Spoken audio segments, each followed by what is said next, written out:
আজকে আবার চলে এসেছি বিশ্ব বাংলায়। ঘরে মন বসে সপ্তাহে না, না, বন্ধুরা ডাকলে আর মন বসে না। ওরা সবাই বলছে কেন যাবি আজকে, কেন যাবি ঠান্ডার মধ্যে, কেন যাবি? আমি দূর তো ঠান্ডা। এই যে আমার টি টেবিল দেখো, কফি খাচ্ছি আমরা এখন। এই যে আমরা সব বন্ধুরা আড্ডা মারছি আর কফি খাচ্ছি। এখন কটা বাজে? 10টা বাজে না, 9:30 বাজে।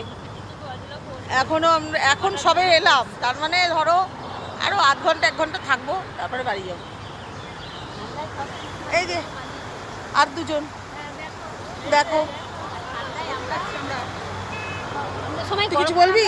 গরমকালে আমরা এখানে শীত পাই না তো, হ্যাঁ, ওই জন্য এখন শীতকালে এসে আমরা আজকে আমাদের জায়গাটা ফাঁকা। হ্যাঁ, আজকে সত্যি অনেক সিট ফাঁকা, পুরো ফাঁকা। আর কত মানুষ 25শে ডিসেম্বর আর 1 জানুয়ারিতে যা এসছে, এখন মানুষ বাড়িতে আছে। ঠান্ডা, তার মধ্যে একটু ঠান্ডা পড়েছে। খুলে গেছে তো। হ্যাঁ, স্কুল খুলে গেছে। চলো বাই। দাঁড়াও তাহলে, ওয়েট করো।